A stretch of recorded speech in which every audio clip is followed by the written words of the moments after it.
Hi friends, மாயா சீனு சீரியலை பற்றி தான் நம்ம இந்த வீடியோக்குள்ளே பார்க்க போகிறோம். வாங்க நம்ம வீடியோக்குள்ளே போகலாம். தானா போட்டியில் ஜெயிச்சுட்டு அவங்க வின் பண்ணி வீட்டுக்கு அழைச்சிட்டு வராங்க. அதுக்கப்புறம் பார்த்தோம்னா தானா ரொம்பவே சந்தோஷப்பட்டுட்டு இருக்கும்போது அப்போ கொஞ்சம் பேர் நீ ரெஸ்ட் எடுமா அப்படின்னு சொல்லவும் தானா ரூமுக்குள்ளே வராங்க. அப்போ மாயாவும் ஜானகியும் இங்கே வராங்க. தானா, நீ போட்டியில் ஜெயிச்சதுக்கு காரணம் என்னன்னு உனக்கு தெரியுங்களா? கதிரோட நீ ஒன்று சேரணும், அதுதான்.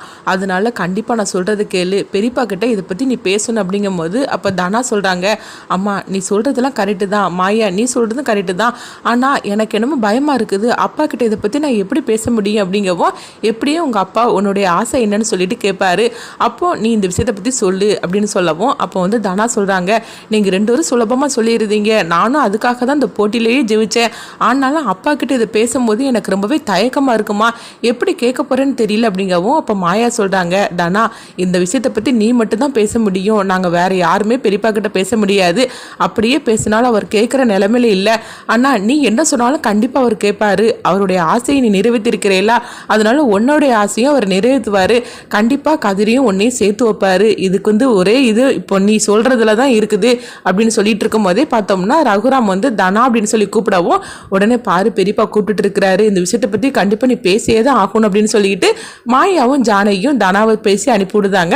அப்போ தனாவும் என்னப்பா எதுக்கு கூப்பிட்டீங்க அப்படின்னு சொல்லிட்டு கேட்கவும் உடனே தனாட்ட கேட்குறாங்க ரகுராம், ஆமாம் என்னுடைய ஆசையை நீ நிறைவேற்றிட்டம்மா, அதே மாதிரிக்கு உன்னுடைய ஆசையை நான் நிறைவேற்றணும், உனக்கு என்ன வேணாலும் கேளு, இப்போ நான் அப்பா ரொம்பவே சந்தோஷப்பட்டுட்டு இருக்கிறேன், உண்மையை சொல்ல போனாக்கி ரொம்ப நாளைக்கு அப்புறமா நான் இன்னைக்கு தான் சந்தோஷமா இருக்கிறேன், அதுக்கும் காரணம் நீ தான், உன்னாலதான் எனக்கு இந்த சந்தோஷம் கிடைச்சிருக்கு அப்படின்னு ரகுராம் மாயாவையும் ஜானகியும் பார்த்து சொல்லிட்டு இருக்கிறாங்க. அப்போ கதிர் வீட்டில் உள்ள எல்லாருமே இருக்கவும் உடனே தனா நீ என்ன கேட்க போகிற, காஸ்ட்லியான ஏதாவது ஒரு பொருளை கேளு அப்படின்னு சொல்லிக்கிட்டு பார்வதியும் பத்மாவும் சொல்லிட்டு இருக்கிறாங்க. அப்போ தனா சொல்கிறாங்க, ஆமாம் நான் காஸ்ட்லியான ஒரு பொருளை தான் நான் கேட்க போகிறேன் அப்படின்னு சொல்லவும் என்ன கேட்க போகிறா அப்படின்னு சொல்லிட்டு எல்லாருமே அவளோட இருக்கிறாங்க.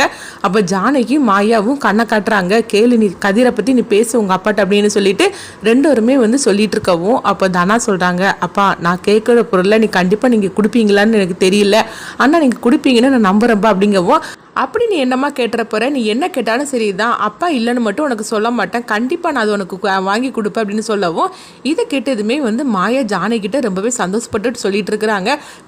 பெரியப்பா சொல்கிறத பார்த்தாக்கி தானா கதிரோட சேர்த்து வைக்க சொன்னால் கண்டிப்பாக அவர் சேர்த்து வச்சுருவாரு போலுக்கு அப்படின்னு சொல்லவும் அப்போ ஜானகியும் சொல்கிறாங்க, ஆமாம் மாயா அவர் ரொம்ப சந்தோஷமாக இருக்கிறாரு, அதனால தானா ஆசைப்பட்டபடியே கதிரோட சேர்த்து வச்சுருவாருன்னு எனக்கு ஒரு நம்பிக்கை வந்துருச்சு அப்படின்னு சொல்லிட்டு இருக்கிறாங்க.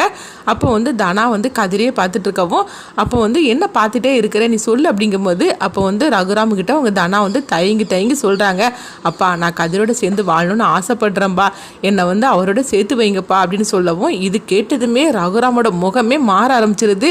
என்ன தானா நீ சொல்லிட்டு இருக்கிற அப்படின்னு சொல்லவும் என்னப்பா என்னாச்சு அப்படின்னு சொல்லி கேட்கும்போது நீ இப்படி ஒரு முடிவெடுத்து என்கிட்ட கேட்பேன்னு சொல்லி நான் கொஞ்சம் கூட நினைக்கவே இல்லை, எனக்கு பிடிக்காது நீ செய்ய மாட்டேன்னு நினச்சேன், ஆனால் நீயும் இந்த மாதிரிக்கு சுயநலமாக இருப்பேன்னு சொல்லி நான் கொஞ்சம் கூட எதிர்பார்க்கவே இல்லை, உண்மையை சொல்ல பொண்ணாக்கி எனக்கு இருக்கிற ஒரே நம்பிக்கை என் பொண்ணு தான் நினைச்சிட்டு இருந்தேன், ஆனா நீ இந்த மாதிரிக்கு மாறிடுவேன்னு சொல்லி நான் கொஞ்சம் கூட எதிர்பார்க்கல, உண்மையை சொல்லு, உன்னை தூண்டி விட்டது யாருன்னு எனக்கு தெரியும், யாரு அவங்க தானே அப்படின்னு சொல்லிக்கிட்டு ஜானகியும் மாயாவும் பார்த்து கேட்கவும் உடனே தனா பதறிடுதாங்க.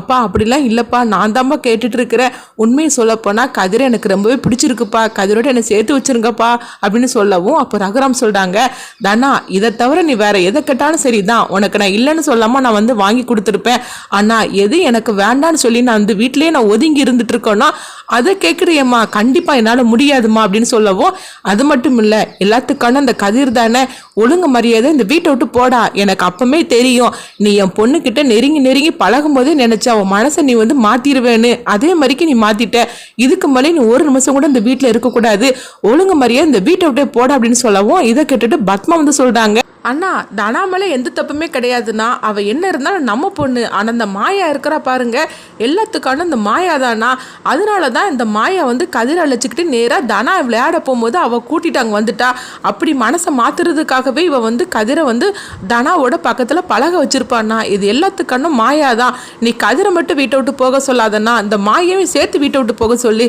இவங்க ரெண்டு பேரும் இந்த வீட்டை விட்டு போனாதான் எல்லா பிரச்சனைக்கும் ஒரு முடிவு கிடைக்கும், இவங்க என்னைக்கு நம்ம வீட்டுக்குள்ளே வந்தாங்களோ அன்னையிலேருந்து நம்ம வீட்டில் ஒவ்வொரு பிரச்சனையாக தான் வந்துகிட்டு இருக்குது, அதனால இவங்க ரெண்டு பேரையுமே நீ வீட்டை விட்டு போக சொல்லணும் அப்படின்னு சொல்லவும் அப்போ ரகுராம் சொல்கிறாங்க, என் பொண்ணு மனசை மாத்துறதுக்காகவே இந்த மாயா வந்து கதிரை அழைச்சிக்கிட்டு நேராக அங்கே வந்திருக்கிறா. எனக்கு அப்பமே தெரியும். ஒழுங்கு மரியாதையே இந்த வீட்டை விட்டு போடா. இதுக்கு முன்னாடி நீங்கள் இருந்தேன்னா என் பொண்ணோட வாழ்க்கையே நாசமாயிரும். ஏற்கனவே நான் வந்து உங்கள் 2 பேருக்கும் டைவர்ஸ் வாங்கி கொடுக்கணும்னு நான் சொன்னது தான். கூடிய சீக்கிரத்திலேயே உங்கள் 2 பேருக்கும் விவாகரத்து நடக்கும் அப்படின்னு சொல்லவும் இது கிட்டதுமே தனா வந்து அதிர்ச்சி அடைகிறாங்க. என்ன இருந்தாலும் அப்பா இப்படி சொல்ல மாட்டாங்கன்னு நினச்சோம். ஆனால் அப்பா என்னென்னா இந்த மாதிரிக்கு முடிவு எடுத்திருக்காரு அப்படின்னு சொல்லிட்டு தனா வந்து அழுறாங்க. அப்போ ஜானகி வந்து சொல்கிறாங்க, என்னங்க நீங்கள் பேசிகிட்டு இருக்கிறீங்க, அவன் என்ன இருந்தாலும் சரி தான், நம்ம வீட்டு மாப்பிள்ளை, நீங்கள் இப்படிலாம் பேசாதீங்க அப்படின்னு சொல்லும் போது, இங்கே பாரு, இந்த விஷயத்தில் நீ தலையிடாத, ஒன்னால தான் எல்லாமே இவங்களாம் இந்த மாதிரிக்கு பண்ணிகிட்டு இருக்கிறாங்க. இதுக்கு மேலே ஒரு நிமிஷம் கூட நீ இங்கே இருக்கக்கூடாது. எப்போ தனா வந்து நீ தான் வேணும்னு சொல்லி வந்து அவன் நினச்சாலோ அப்பவுமே நீ இந்த வீட்டில் இருக்கக்கூடாதுன்னு நான் முடிவு எடுத்துட்டேன். ஒழுங்கு மரியாதை வீட்டை விட்டு போட அப்படின்னு சொல்லிட்டு ரகுராம் வந்து கதிரை போட்டு அடிக்கிறாங்க. அப்போ மாயா வந்து தடுக்கிறாங்க. பெரியப்பா, கதிர் ரொம்பவே நல்லவன் பெரியப்பா, நீங்க நினைக்கிற மாதிரி கிடையாது, உண்மையை சொல்லப்போனா அவன் ரொம்பவே நல்லவன் பெரியப்பா அப்படிங்கிறாங்க. அப்போ ரகுராம் சொல்கிறாங்க, இங்கே பாரு, உங்ககிட்ட பேசுறதுக்கு நான் விரும்பலை, நீ பேசாமல் போயிரு, நீ நம்மளும் இங்கே இருக்கக்கூடாது அப்படின்னு சொல்லிட்டு கதிரை வீட்டிலேருந்து அவங்க வெளியே பிடிச்சி தள்ளவும் உடனே வந்து தனா வந்து அப்பா அப்படின்னு சொல்லிட்டு அவங்க கத்தவும் உடனே ரகுராம் வந்து திரும்பி பார்க்குறாங்க. அப்போ தனா சொல்கிறாங்க, அப்பா கதிர் மட்டும் இந்த வீட்டை விட்டு அவன் வெளியே போனான்னா கண்டிப்பாக நான் உயிரோடய இருக்க மாட்டேன் அப்படிங்கிறாங்க. இது கிட்டதுமே ரகுராம் வந்து அதிர்ச்சி அடைகிறாங்க. என்னம்மா பேசுகிற, ஏன் பொண்ணு நீ அப்படிலாம் பேசிகிட்டு இருக்கிற அப்படிங்கும்போது, ஆமாப்பா, நான் இது வரைக்கும் கதிர் வந்து தப்பானவன் சொல்லி தான் நினச்சிட்டு இருந்தேன். அதனால தான் இதுக்கு முன்னாடி நீங்கள் முடிவெடுக்கும் போதெல்லாம் நான் அமைதியாக இருந்தேன். ஆனால் எப்போ கதிர் மேலே எந்த தப்புமே இல்லைன்னு சொல்லி தெரிஞ்சிச்சோ அப்பவுமே நான் கதிரை வந்து விரும்ப ஆரம்பிச்சிட்டேன்பா. அது மட்டும் இல்லாமல் கதிர் எனக்காக என்னெல்லாம் செஞ்சுருக்கான்னு தெரியுமா, இதுக்கு மேலேயும் கதிர் வந்து கஷ்டப்படக்கூடாது நான் முடிவு எடுத்துட்டேன்பா. எந்த அளவுக்கு எனக்கு நீங்கள் முக்கியமோ அதே அளவுக்கு எனக்கு கதிரும் முக்கியம்பா. கதிரை நீங்கள் வீட்டை விட்டு போக சொன்னீங்கன்னா ஒன்று நான் வீட்டை விட்டு போவேன், அப்படி இல்லைன்னா நான் உயிரோடே இருக்க மாட்டேன் அப்படிங்கிறாங்க. இது கிட்டதுமே வந்து அவங்க ரகுராம் வந்து அதிர்ச்சி அடைகிறாங்க. என்னம்மா நீ இப்படி சொல்லணும்னு கொஞ்சம் கூட எதிர்பார்க்கவே இல்லை அப்படிங்கும்போது, ஆமாப்பா என்னை மன்னிச்சிருங்க, உங்களுக்காக நான் இத்தனை நாள் எல்லாத்தையும் நான் பொறுத்திருந்தேன். ஆனால் இதுக்கு மேலேயும் வந்து என்னால் கதிர் வந்து கஷ்டப்படக்கூடாதுப்பா, அதனால நான் வீட்டை விட்டே போகிறேன்பா அப்படின்னு சொல்லவும் அடுத்தது பார்த்தோம்னா ஜானகி வந்து சொல்கிறாங்க, என் பொண்ணும் என் மாப்பிள்ளையும் வந்து வீட்டை விட்டு போனதுக்கப்புறமா நான் எதுக்காக இந்த வீட்டில் இருக்கணும், இன்னும் நீங்களே சந்தோஷமாக அந்த வீட்டில் இருங்க, நல்லவங்க யாரு கெட்டவங்க யாருன்னு தெரியாதனால தான் நீங்கள் இந்த மாதிரிக்கெலாம் பேசிகிட்டு இருக்கிறீங்க. ஆனால் என்னைக்காவது ஒரு நாள் எங்களை பற்றி தெரியும், நானும் வீட்டை விட்டு போகிறேன் அப்படின்னு சொல்லிட்டு ஜானகியும் வந்து வீட்டை விட்டு போகும்போது ரகுராம் அப்படியே கீழே விழுந்துருந்தாங்க. மாயா வந்து பெரியப்பா அப்படின்னு சொல்லி கத்தவும் உடனே எல்லாரும் திரும்பி பார்க்குறாங்க. பார்த்தோம்னா ரகுராம் வந்து அப்படியே கீழே விழுந்து கிடக்குறாங்க. இதை பார்த்துட்டு ஜானகி தானான்னு எல்லாரும் ஓடி வராங்க.